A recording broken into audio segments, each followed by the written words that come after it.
Paralyzed Apache woman thrown into the river by her own tribe until one warrior dove in to save her. Before we dive into the story, don't forget to like the video and tell us in the comments where you're watching from. The sky over the Gila River hung low and heavy, the kind that promised more cold before nightfall. The land was soaked from days of rain, the earth soft and slick underfoot. Chogan worked along the fence line that ran near the water's edge, driving nails in a post he had cut himself last fall. The work kept his hands busy, and he needed that. Since leaving the scouting jobs and the life of a hired fighter behind, silence had been both a comfort and a punishment. At 38, Chogan had learned to live with the quiet. He bought this small patch of land 2 years ago after walking away from the kind of violence that left a man hollow. Out here, there were no fights, no debts, no names he needed to remember. Just the land, the river, and the sound of his hammer hitting wood. He'd been at it since morning, sweat and rain mixing on his brow when the wind shifted and something faint cut through it. It was a cry. He froze, the hammer still in his hand. It wasn't the groan of a tree or an animal.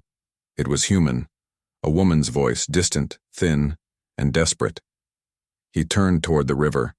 The current moved fast, brown and swollen, carrying sticks and branches in its pull. At first he saw nothing. Then a flicker of movement, a flash of fabric, an arm breaking the surface before being dragged under again. Chogan didn't think twice. He dropped the hammer and ran. The mud nearly took his moccasins, the slope slick from the storm, but he pushed harder, heart pounding against his ribs. When he reached the bank, there was no sign of her, just the roar of the current. Then he saw it again. Dark hair, a shoulder, the faintest motion of a hand. He kicked off his coat and dove. The water was ice cold, shocking enough to steal his breath. It clawed his chest and throat, but he fought through, pulling hard against the current. The river was stronger than it looked. Each stroke felt heavier, slower. He spotted her again, caught against a tangle of reeds near the far bank. Her head rolled back, mouth barely above the surface. He reached her, wrapped one arm around her chest, and kicked toward shore. The weight of her wet dress dragged them down, but he held on. By the time he pulled her onto the muddy bank, his lungs burned and his arms shook from effort. He turned her over, pressing his ear close. There was a heartbeat, faint, uneven. He pushed gently on her back, forcing water out. She coughed, gasped, and pulled in a weak breath. "Easy," he said, voice hoarse. "You're safe." Her eyes opened, dark brown, glassy, searching. She tried to move, but her legs didn't respond. Chogan saw panic in her face before she realized it herself. Her hands slapped to the ground, trying to push up, but her lower body stayed still. Her breathing quickened, turning shallow. "It's all right," he said quietly. "You're hurt. Don't fight it." She stared at him, lips trembling, trying to speak. What came out was broken English mixed with Apache. No walk, no walk. He understood enough. The words hit him harder than he expected. He'd seen people crippled in falls or shot. How fast fear could turn into shame. She was young, maybe mid-20s, her face striking even under the mud and cold. Long black hair clung to her neck and shoulders, her dress torn and heavy with water. Whoever she was, she hadn't fallen into the river by accident.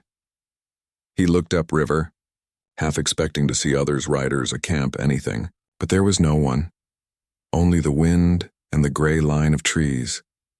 "You're coming with me," he said, sliding his arms beneath her.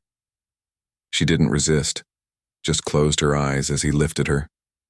Her body was limp, but trembling from cold.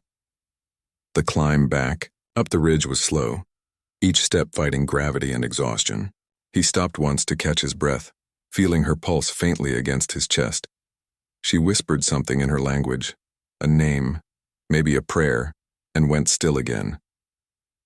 By the time they reached the wickiup, his arms were numb. He kicked the door covering aside and laid her on the cot by the wall.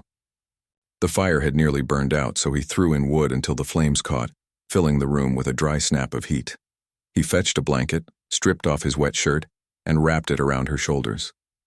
Her skin was pale from cold, her lips almost colorless. When she opened her eyes again, she whispered, "Why you help?" Chogan looked at her for a long moment. "River's no place to die," he said simply. He gave her water, held the cup when her hands shook too much to grip it. She tried to thank him, but her voice broke halfway through. When she turned her face away, he saw the tears, small, silent, and quick. He didn't ask questions. Not yet. He only stirred the fire higher and kept watch. The storm outside had faded, leaving the sound of the river distant and low. She was asleep, before long, breathing slow and shallow under the blanket. Chogan sat back in the chair, staring into the fire. He felt the weight in his chest, the same one he'd carried since leaving behind the blood and noise of the war parties. He didn't know who she was or what kind of hell she'd been thrown from, but he knew this. He wasn't going to let her die here. The wind outside shifted again, carrying the steady sound of the river that had nearly taken her. For the first time in a long while, Chogan didn't feel completely alone. The morning came slow, pale light creeping through the cracks in the wiki-up walls. The fire had burned down to embers and the air had the sharp chill of dawn. Chogan sat in the chair where he'd slept upright most of the night, one arm resting on his leg, eyes half open but alert. He hadn't meant to fall asleep at all.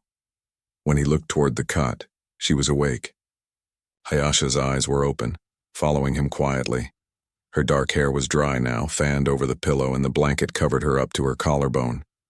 She didn't speak at first. He saw her fingers move beneath the fabric, testing her hands, her arms. Then she tried to move her legs. Nothing happened. Her face went still. He watched, unsure if he should look away or stay. She pressed her palm hard against her thigh, then again harder, until frustration tightened her jaw. Finally, she turned her head toward him. "You say I safe," she said, voice soft but clear. "I'm not safe. No walk, no tribe, no home." Chogan stood and poured water from the tin pitcher into a cup. "You're alive," he said, setting it beside her. "That's safe enough for now." She didn't drink. "Why you save?" He hesitated. That question had sat in his chest since the night before. "Didn't think about it," he said. "Just saw you in the river. Couldn't just stand there?" Her eyes searched him like she didn't quite believe him. Or maybe she didn't understand the kind of man who would act without reason. After a long pause, she whispered, "My people throw me. Say I bring bad spirit, I fall from horse, spine break. They say curse." He felt something twist in his stomach at her words. He'd known Apache camps during his scout days, seen how they lived hard under pressure from both the army and hunger, but the idea of them turning on one of their own made his hands clench. "You fell from horse," he said. "That's no curse." She didn't argue. Her gaze went back to the fire. Chogan moved around the small wiki-up, keeping himself busy. He set beans to soak, then went outside to split wood. Each strike of the axe cleared his thoughts. He thought about her story, about how someone could be left to drown because of fear or superstition. He thought about the weight of her when he'd carried her up the ridge, light as a child, but heavy with something he couldn't name. Inside, she listened to the sounds he made, the steady rhythm of chopping, the door creaking, the fire popping. When he came back in, she was sitting upright, bracing herself on her elbows. "You live alone," she said, eyes moving over the room. "The tools, the saddle, the bow by the door?" "Yeah," he answered. "A while now." "Why?" He didn't look at her when he answered. "Got tired of fighting other people's battles." She watched him quietly. "You warrior." He hesitated before nodding. "Was long time ago. Scout after that, then stopped doing both. The silence that followed wasn't uncomfortable. It was just there, like the space between them belonged to both." He handed her a bowl of warm broth, helped her hold it steady. Her hands were strong enough to lift it, but still shook. When she finished, she looked around again, her eyes settling on the window, then on him. "This your land?" "Bought it 2 years back," he said. "Built this wiki-up myself." She nodded slowly, taking it in. "You stay far from town." "Don't like town much," he said, his tone flat. Then he added almost as if to himself, "Don't like people much either." That made her smile for the first time. A faint, uncertain curve of her lips. "I same." Chogan looked at her for a moment. There was something in that small expression that softened the edges of the room. He didn't say it out loud, but he felt it. The way she already changed the air around him just by being there. Later, while she slept again, he sat outside on the porch steps. The sky was clear now, the air sharp and clean after the storm. He thought about what to do next. He couldn't send her to town. The folks there wouldn't take kindly to an Apache woman, crippled or not. The nearest healer was 50 miles off, and the roads were mud. He ran a hand through his hair, staring down at the river below. He'd planned to spend the winter alone fixing the barn roof, tending the herd, keeping his head low until spring. But things didn't always stay as planned. When he went back inside, she was awake again, eyes following him. "You think send me away?" she asked quietly. He stopped near the stove. "I don't know what I'll do yet," he said. She swallowed, her voice almost a whisper. "If you send, I die." He met her eyes. There was no drama in her tone, just truth. It landed hard in the room, heavier than any promise. Chogan nodded slowly. "Then you'll stay for now." Something in her face eased, though she didn't smile. She just looked at him with quiet understanding, like she'd already known what his answer would be. As night fell again, the fire burned steady. She lay in the cot, her eyes drifting shut. Chogan sat nearby, checking his bow out of habit. The wickiup creaked with the cold. Neither spoke. He wasn't sure what kind of trouble might follow her, or if anyone would come looking. But as he watched her breathe, he knew one thing for certain. Whatever had started on that riverbank wasn't finished. And for the first time in years, Chogan felt the weight of another life depending on him, and didn't run from it. The days that followed were cold and quiet. The storm had passed, leaving the air clear and sharp, and the river below had calmed into a slow, steady current. Chogan rose early each morning, the same as always. But now the sound of his moccasins no longer echoed alone on the floorboards. Each time he turned from the stove or the door, she was there, awake, watching him, silent but present. Ayasha was getting stronger.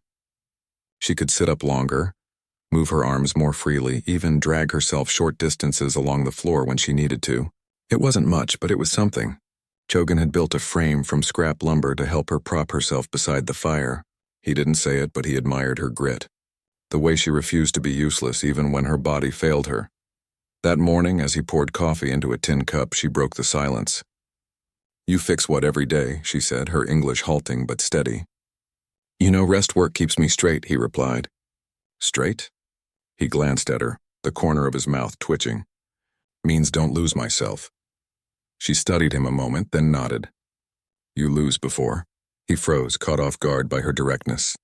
He told her little about himself, only that he used to work as a scout, that he'd been a warrior once. He hadn't said why he lived out here alone. "Yeah," he said after pause. "Lost enough." She didn't press him, but the look she gave said she understood more than most would. She knew something about being cut off from what you were. Later that day, while the wind rose outside, she asked another question that had been hanging since the day he found her. "You not afraid?" He looked up from mending a bridle strap. "Of what?" "Me," she said simply. "My people, you help Apache woman. Many white men not do that." Chogan set the strap aside, rubbing the back of his neck. "I worked near Apache lands before. Saw plenty of bad on both sides. You don't strike me as trouble." Her eyes held his for a moment, testing the weight of his words. I not cursed. Then he shook his head. "You're just hurt, Ayasha. That's all?" Something small changed in her face, then like a wall lowering just enough for him to see behind it. It wasn't quite a smile, but the tension that had lived in her jaw since that night began to ease. By evening, the snow started to fall. Light at first, then heavier, covering the ridge in white. The wickiup filled with the smell of wood smoke and beans simmering on the stove. Chogan helped her to the small table. Setting her on a stool, he braced with blocks so she wouldn't slide. She stirred the pot while he cut bread, the two of them working in silence. Listeners might have wondered what kept them from speaking more, but words weren't what either of them trusted. Chogan had spent years around men who lied for a living. Outlaws, officers, ranchers who'd smile while cheating you blind. Words were easy. Work wasn't. Ayasha understood that without needing it explained. Every small motion between them, her hand steadying the bowl, his arm reaching past her for the kettle, spoke what talk couldn't. After they ate, she said softly, "You not asked me name before." He looked at her across the table. "Didn't think you were ready to give it." Her lips curved faintly. "Ayasha," she said. "Means little one, but I think no strength left." He looked at her for a long moment. "Still breathing, ain't you?" She nodded once. "Then maybe still strong," he added quietly. The silence that followed wasn't awkward. It settled over the room like the snow outside, soft, unspoken, but alive. That night after she slept, Chogan sat by the fire again. He thought about the questions that hung over them both. What had really happened with her tribe, whether anyone would come looking for her, and what he would do if they did. He also thought about the life he'd built out here, one meant to keep him apart from everyone, and how easily she'd stepped into it without asking permission. He wasn't sure if it was pity, duty, or something he didn't yet have a name for, but he knew this much. Sending her away wasn't an option anymore. She needed care, and he needed something to care for. Outside, wolves howled somewhere deep in the valley.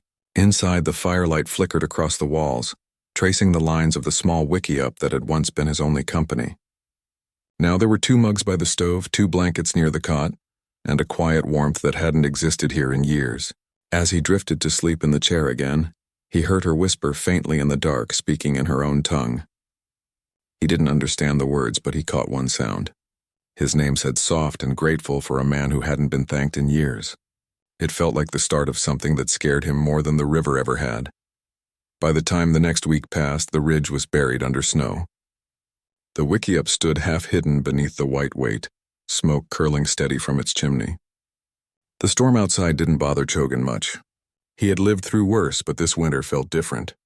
He wasn't alone anymore, and every choice he made had to account for someone else. Inside, Ayasha had settled into the rhythm of the wickiup. She could move herself from the cot to the chair with her arms now, and she helped with whatever work she could reach. She sorted beans, patched torn shirts with careful stitches, and ground coffee with her hands steady against the stone. Her legs didn't move, but her spirit did, and Chogan noticed it more each day.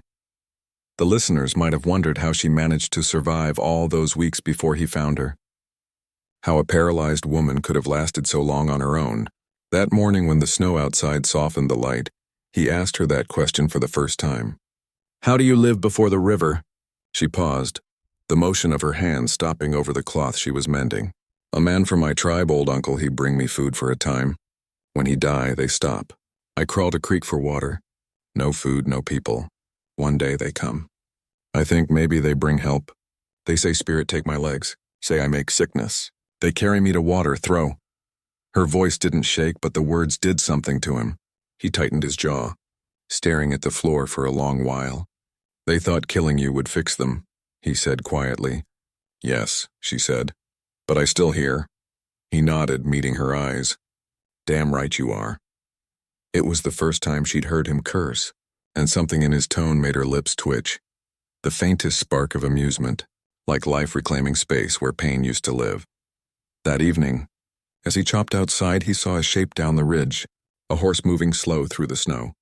His hand went to his knife by instinct. Travelers rarely came this way unless they were lost or looking for something. The horse stopped near the fence line, a man dismounting, wrapped in a long coat and scarf. Chogan waited until he got close enough to see his face. It was old Nantan, the trader who ran a small outpost 15 miles east. "Didn't expect to see anyone out this way," Chogan said, lowering his guard. Nantan nodded, stamping snow from his boots. "Had a delivery for some folks down the river. Figured I'd check if you were still breathing." Chogan smirked faintly. "Still am." Nantan looked past him toward the wickiup. "Heard a rumor out in town. Said you took in one of them Apache women." "True." Chogan's jaw tightened. "Who's saying that?" "Couple drifters in Pine Ford. Saw smoke from this ridge and said maybe you weren't as alone as you used to be." Chogan didn't answer right away. He just said she needed help. "That's all." Nantan gave him a long look, part curious, part cautious. "Help's one thing. Trouble's another. Folks out there don't forgive easy." "I didn't ask for their forgiveness," Chogan said. Nantan nodded, understanding enough not to push further. He handed over a small sack of coffee and salt. "You're going to want to keep that fire strong. Weather's turning bad again. When Nantan rode off, Chogan stood there for a long time, watching the horse disappear into the white. The unease sat heavy in his chest. If men in Pine Ford were already talking, it meant someone had seen Ayasha. Or would soon. He went back inside, brushing snow from his shoulders. Ayasha looked up from her chair. "Someone come?" He hesitated before answering. "Trader just passing through." She studied his face, knowing there was more. "You worry," she said quietly. Chogan didn't deny it. "This land's not kind to strangers. Word spreads fast. Folks in town, most of them don't see right from wrong when it comes to your people." She looked down, her voice calm but firm. "I not go back." He stepped closer, resting a hand on the table beside her. "You won't, I'll see to that." Something in his tone carried a weight he hadn't meant to reveal. She looked up, her eyes catching his, and for a long moment neither spoke. The fire popped between them. He felt something shift, something quiet but real. A line crossed, a promise made without words. Later, when she slept, Chogan sat near the window watching the snow drift against the glass. He thought about what he'd said. He meant it every word, but the truth was he didn't know how to protect her if men came asking. The town barely tolerated him, a quiet man with no family and a past he never spoke of. An Apache woman under his roof would stir the kind of talk that never ended well. He looked over at her sleeping form, her face soft in the glow of the firelight, and felt a pull he didn't know how to name. Something heavier than pity, deeper than duty. She had become part of the place, part of his days. The wickiup didn't feel hollow anymore. The silence between them wasn't empty now. It was full of something steady, something alive.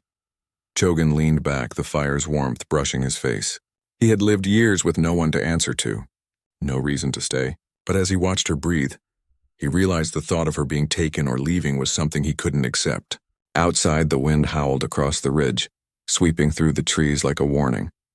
Inside, the man who once swore never to care again had already broken his own vow without noticing.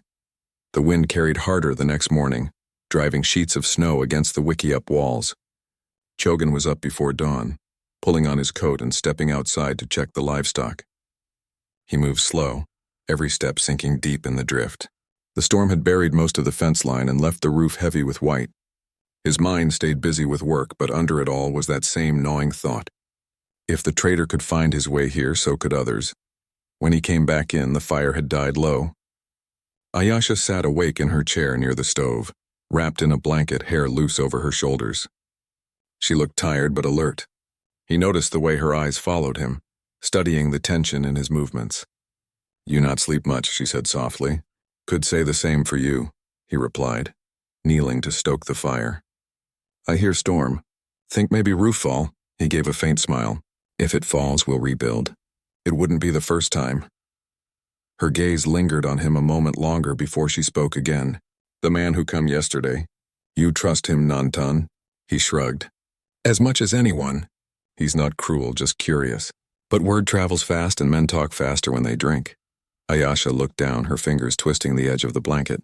"If men come, they take me again." "No," he said too quickly. Then quieter. "Not while I'm standing."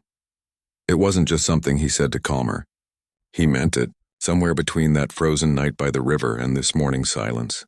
His sense of duty had turned into something else, something heavier. Chogan moved about the room, checking the windows, the latch on the door, the bough hanging by the wall.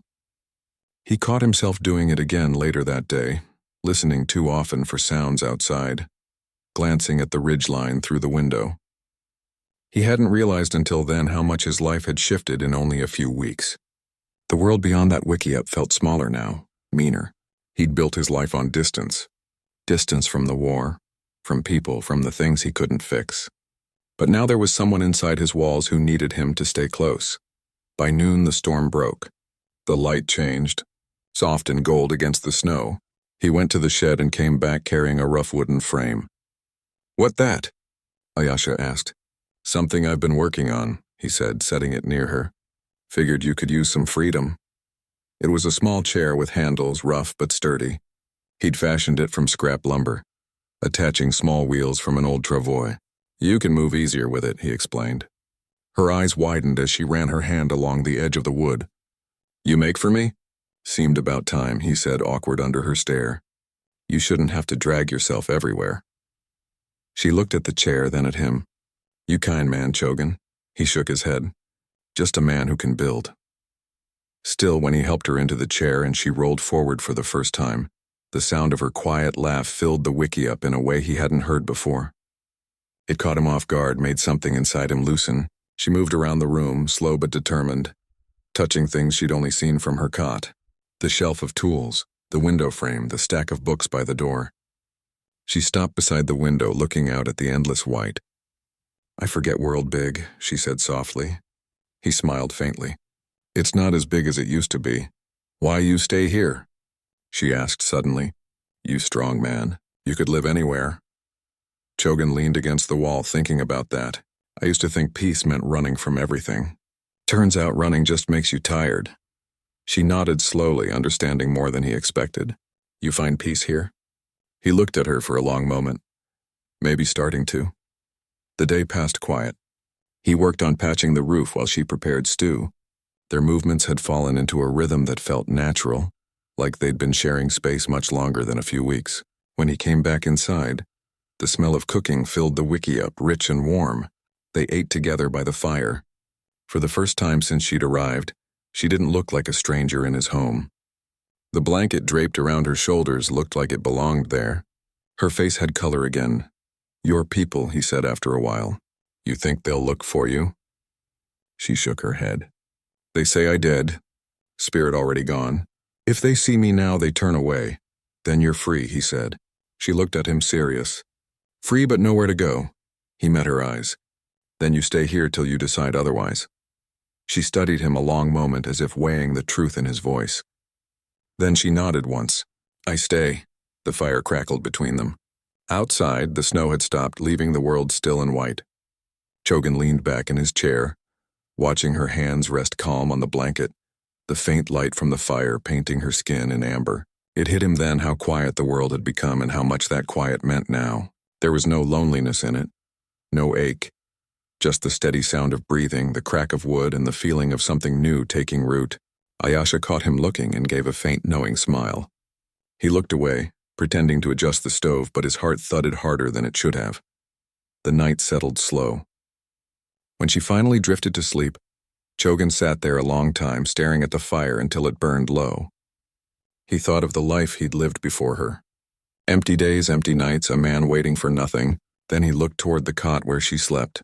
Her dark hair spread across the pillow, and he realized the waiting was over.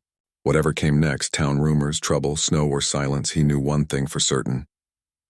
He wasn't letting her face it alone. The days after the storm passed with a strange calm. The snow outside had hardened into a white crust that caught the morning light like glass. Inside, the wiki-up breathed differently now. The air no longer felt like it belonged to one man. There were 2 mugs by the stove, 2 sets of footprints near the door, 2 lives circling each other in quiet rhythm. Chogan had always worked with purpose, but lately that purpose had shifted. He wasn't just keeping himself alive anymore. He was making sure Ayesha had what she needed. He brought in water, chopped wood, and set traps for rabbit. She prepared food, repaired clothes, and kept the fire steady. Their world had narrowed down to survival and silence, and somehow that felt right. Listeners might have wondered whether anyone had come looking for her. Her tribe, the townsfolk, someone from her past. Chogan had wondered too, every time the wind carried a sound that didn't belong. But weeks passed without a sign. The river below was frozen at its edges, the nearest road buried. It was as if the world had sealed them off, leaving them to themselves. One evening, while Chogan repaired a saddle strap, Ayesha spoke quietly. You not asked what I think of you. He looked up surprised. Didn't think I had to. You think I afraid? She said, first days, yes. You quiet man, always look like storm in head, but you not hurt me. No, even once. Chogan's jaw tightened slightly. You've seen men who did. Her eyes darkened. Too many. She paused, fingers tracing the seam of the blanket. Before the river, there was one man who said he loved me. After I fall from horse, he call me broken thing. Say no woman if no walk. He tell others I cursed. That's why they turn. Chogan's grip on the strap stopped. He didn't speak for a while. When he did, his voice was low. Sounds like he was the one cursed. She studied his face, her eyes soft but sharp. You not believe in curse? He shook his head. I've seen bad men and good men, seen storms and war. Never saw a curse do a damn thing that people didn't do first. Something in her expression changed, part relief, part wonder. You different kind, she said quietly. He leaned back in the chair. Don't know about that. Just tired of watching people get thrown away. The next morning he woke early to find her already up, sitting near the window in her chair. The sky was gray and frost laced the glass. She was sewing something small and careful, pieces of his old shirt she'd cut into strips. When he asked what she was doing, she said, You always fix things. Now I fix you one. She held up what looked like a small pouch, stitched tight with leather thread. For your tobacco, she said. He took it from her hand, rough fingers brushing hers for just a moment. That's good work, she smiled faintly. You keep so you not forget woman you save. He looked at her, the weight of her words sinking deeper than he expected. I couldn't forget if I tried. As the day wore on, he busied himself checking traps along the tree line. When he returned, he found her reading one of his old books. Her brow furrowed as she traced the words with her finger. You read English? He asked, surprised. Learn from missionary woman, she said without looking up. Long time ago. Before tribes send her away. He crouched beside her, pointing a line in the book. That word there, it means freedom. She repeated it softly as if testing how it felt on her tongue. Freedom. Then she smiled. Small but certain. I like that word. That night they ate by the fire. The room warmed despite the cold pressing against the walls. The talk drifted to small things. The smell of the pines after rain. The way coyotes called at night. She asked about the scars on his hands, and he told her bits of his past he hadn't said out loud in years. About the war, about losing men he'd called brothers, about how silence was the only thing that ever answered back. You think you're done with fighting? She said after a while. I thought so, he admitted. But maybe fighting just changes shape. These days it's not men I'm fighting, it's myself. She reached out slowly and placed her hand over his, her fingers warm against the rough of his knuckles. He didn't move, neither spoke. The fire popped once, throwing light across the floor. For the first time in years, Chogan didn't feel the weight of his past pressing down. He felt something steady instead, like the ground had stopped shifting beneath him. Outside, the night deepened. A cold wind slid down the ridge, brushing against the wick-eye-up walls. But inside, the air stayed warm. Yasha's hand stayed on his. When she finally withdrew it, he felt the absence like a pulse. Before he turned in for the night, he checked the door one last time. The wind had picked up again, the kind that carried sound far somewhere beyond the ridge. He thought he heard the echo of hooves, faint, distant, but real. He stood there for a long while, listening. Then he looked back at her, sleeping by the fire, and something in his chest tightened. Trouble might be coming, but he knew one thing for sure. Whatever it was, he wasn't running from it this time. The river had taken one life from her and nearly claimed his peace along with it. But now, standing in that Wiki-Up's quiet light, Chogan knew exactly what he was willing to fight for. By dawn, the sound of hooves was no longer a dream. Chogan had heard them again just before sunrise, closer this time, steady and deliberate. Whoever was riding was not lost. He stood by the window, the bow in his hands, his breath clouding the glass as he watched the ridge below. The tracks were faint through the snow, but there were at least 2 horses, maybe 3, moving slow along the frozen riverbank. He watched until they vanished into the tree line, then turned toward the fire where Ayasha was stirring awake. She saw the bow first, then his face. Someone come? He nodded once. Could be nothing. Could be men from Pine Fort, I don't like it either way. Her eyes darkened. They look for me. Don't know yet, he said. But if they are, they'll find the wrong Wiki-Up to knock on. He tried to sound steady, but the weight in his voice gave him away. The people of Pine Fort weren't known for mercy, especially toward Apache. They called it justice when it suited them and savagery when it didn't. If word had spread that Chogan, a man already half an outsider, was harboring one, it would draw attention he didn't want. He moved through the Wiki-Up, checking the door, the window latches, the back wall where he'd patched old bullet holes years ago. His hands shook only slightly. Ayasha watched him in silence, her eyes following every motion. You fight before, she said quietly. He looked at her. Too many times. She nodded, understanding without asking. You not want to fight again? No, he said, but I will if I have to. While he checked the bow, she turned her chair toward him. If men come, I hide, he shook his head. No, if anyone comes, they'll see we got nothing to hide. You're here because I want you here. That's the truth. Ayasha stared at him for a long time. You risk your life for me, why? Chogan stopped what he was doing. For a moment, all he could hear was the ticking of the stove metal cooling. Because it's the right damn thing, he said quietly. And because I'd rather die doing something that matters than live like I used to, pretending I didn't care who got left behind. That answer hung heavy in the small room. She looked down, her voice barely a whisper. Then I hope they never find us, he didn't answer. He didn't need to. The day moved slow after that. The wind outside carried no new sounds, but both of them stayed tense. Chogan stepped out only once to gather wood. When he returned, she had prepared coffee and laid out 2 bowls of stew. He could tell by the look in her eyes that she understood more than he said, that she knew what was coming and that she wasn't afraid. As evening fell, he told her the story she'd never asked for, but probably wondered about since the day he found her. You asked once why I came out here, he said. Why live alone? She nodded, watching him from her chair. I used to ride with men who were paid to fight other men. Didn't matter why, didn't matter who. I told myself I was doing it for a reason. Money, justice, some kind of order. But I was just running from the noise in my own head. One job went bad. My friend, closest thing I had to a brother, took a bullet meant for me. After that, I rode west and kept going until there was no one left to bury. He rubbed a hand across his jaw. Thought I could live quiet up here. But quiet don't fix what's broken. It just makes you forget it's still there.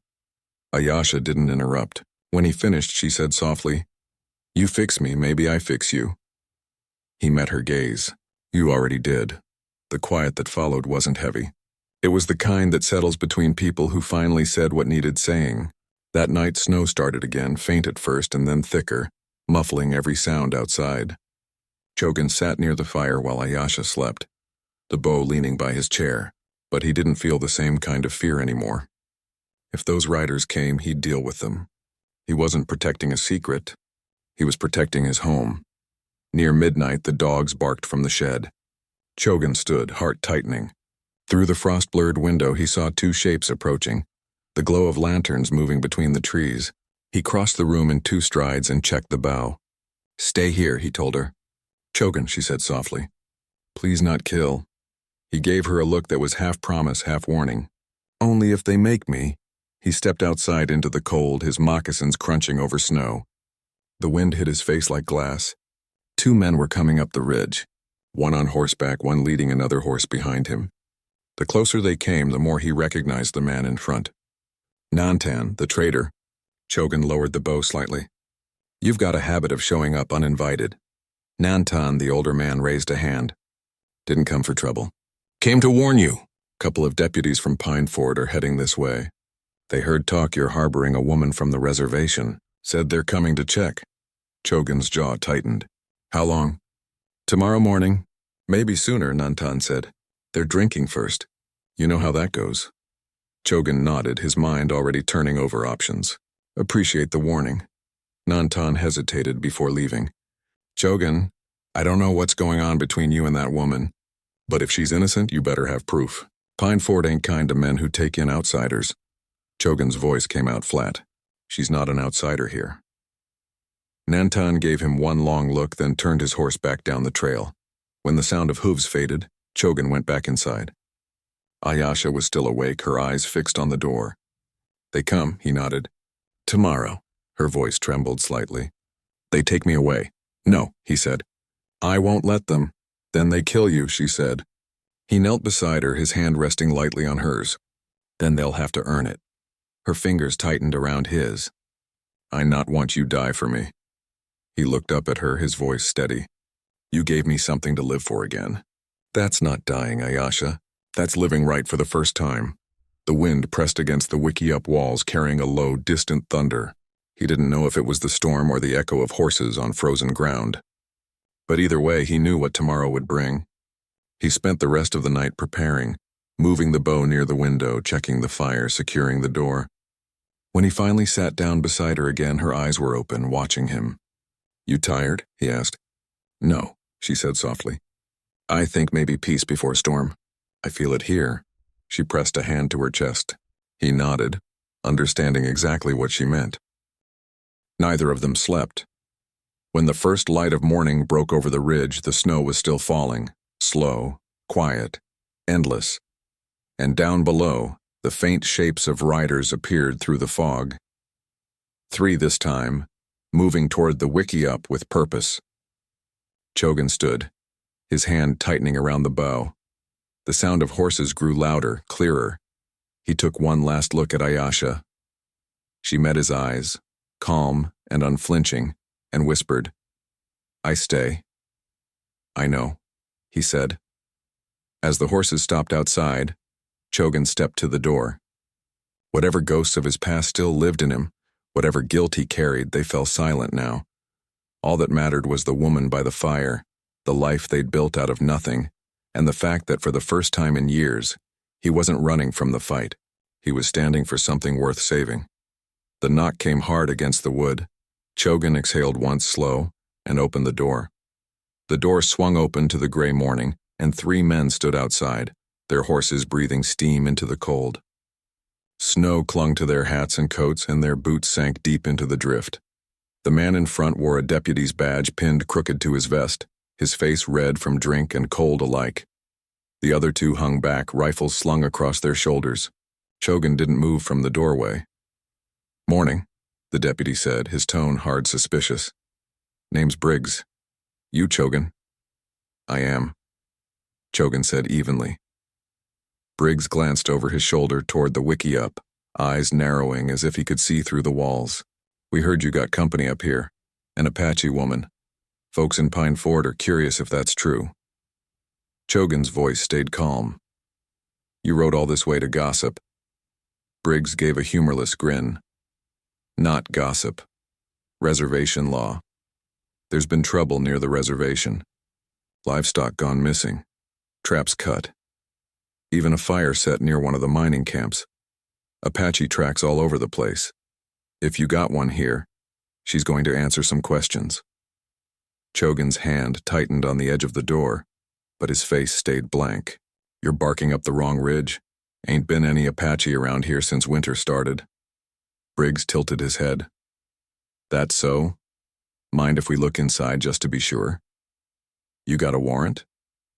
Don't need one, Briggs said, stepping forward. Not when it's tribal business.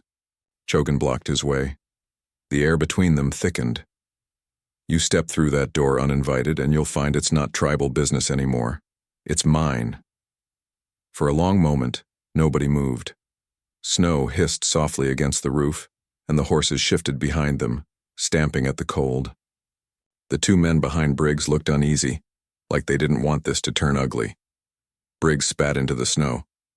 You always were a hard bastard. Heard stories about you from the war. Men said you'd rather shoot than talk.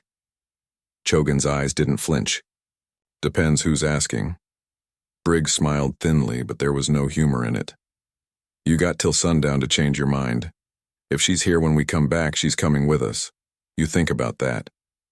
He turned his horse, motioning to the others, and they rode off through the snow, their silhouettes fading into the trees. Chogan watched until they disappeared, then shut the door slow, his breath fogging in the cold air. Ayesha was still by the fire, her eyes wide, her hands gripping the arms of her chair. They take me, she whispered. Not if I can help it, he said, but they'll be back. She swallowed hard. If I leave now, they stop. They forget. He shook his head. You won't make it a mile in this cold, and they won't forget. They'll just come for both of us later. She looked down, voice trembling. You fight them, they kill you, I don't want this. Chogan crouched beside her. You listen to me, you didn't do anything wrong. They're looking for someone to blame, that's all. Men like that, they don't need proof. Just someone weaker to point at. You stay here. I'll handle them. She stared at him, tears brimming in her eyes but not falling. You not afraid to die? He gave a small, tired smile. I've been afraid of a lot of things in my life. Dying stopped being one of them a long time ago. She reached for his hand, fingers trembling but strong. "Then I afraid for you." He looked down at her hand, her skin warm against his, and for a moment, the world outside stopped existing. He spent the next hours preparing, not for a fight, but for a chance. He checked the bow, the knife, and the rounds. He gathered food, packed a small bag, and brought in more wood for the fire. Ayasha watched him, saying nothing.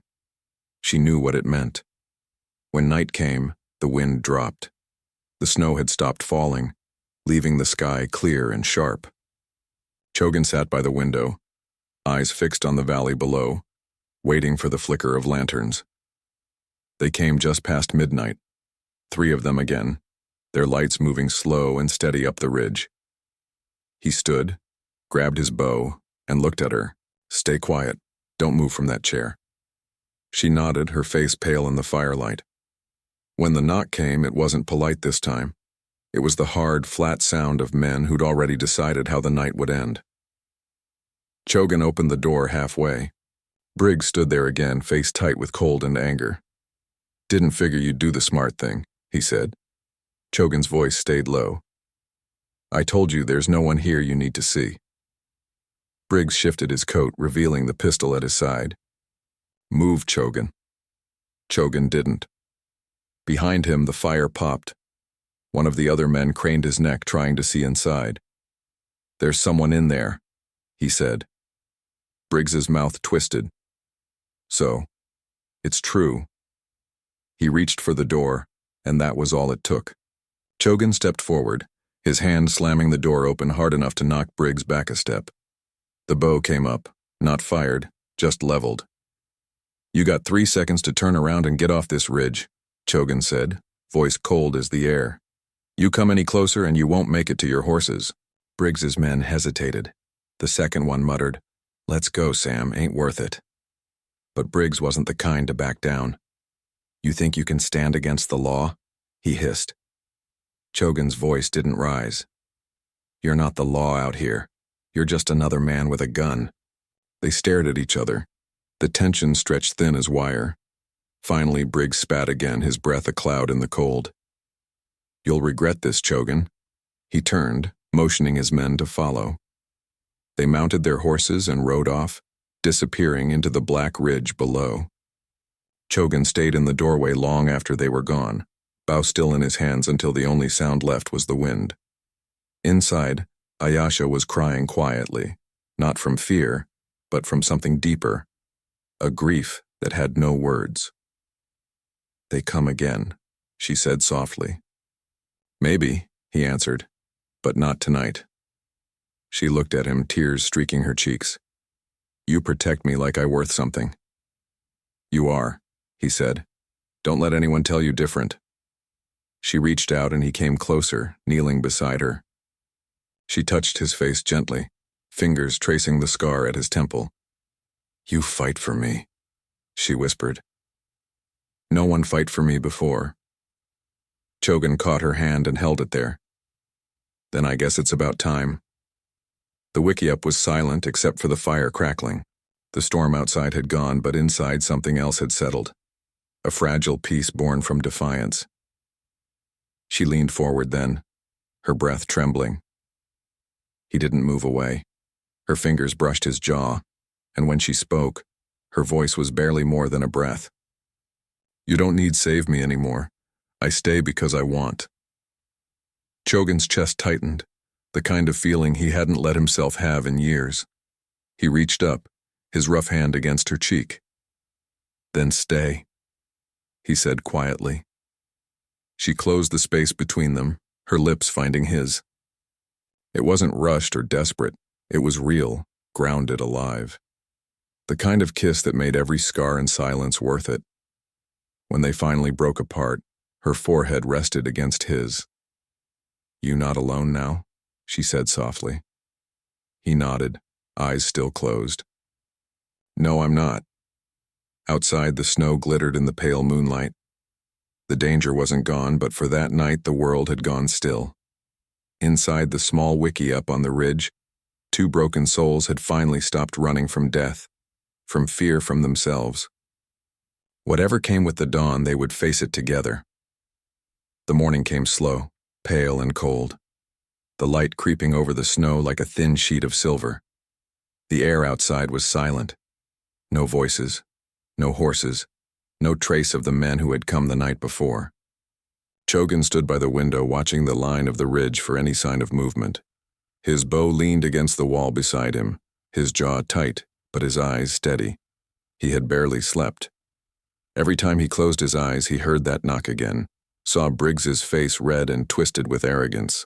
But now, in the quiet dawn, nothing stirred except the smoke curling from the chimney and the faint crackle of the fire behind him.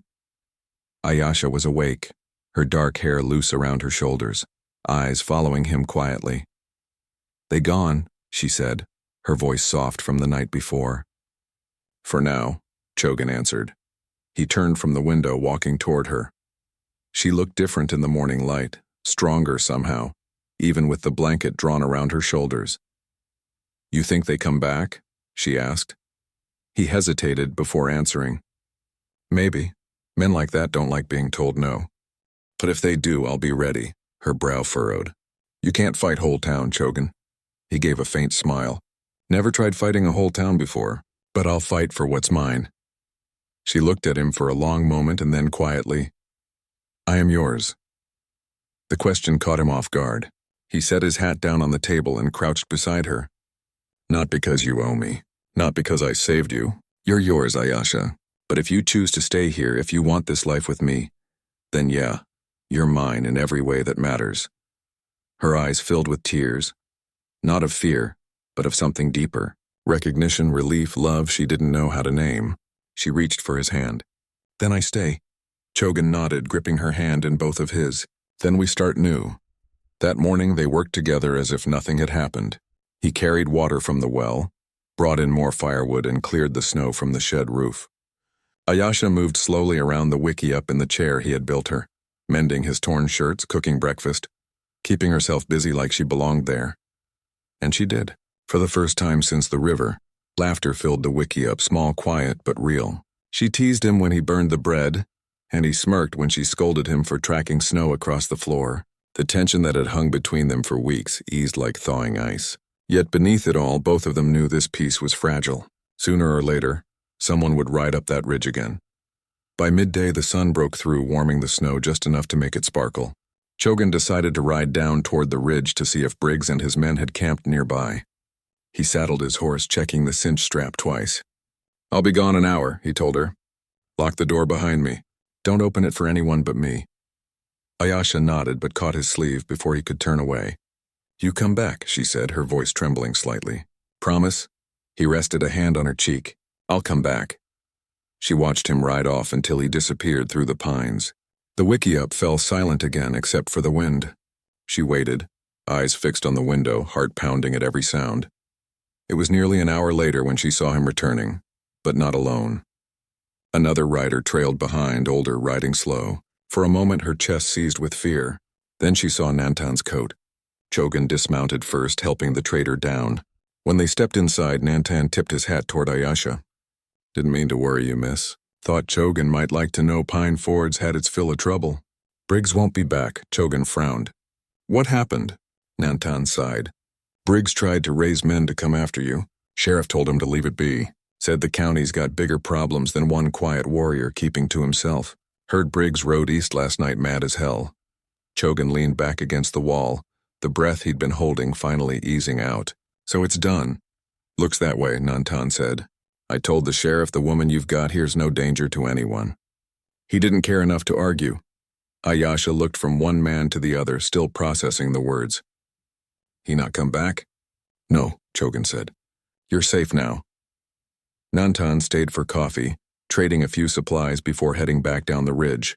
When the door closed behind him, the silence felt different, lighter, freer. Ayesha wheeled her chair closer to the window, watching the sky brighten above the snow.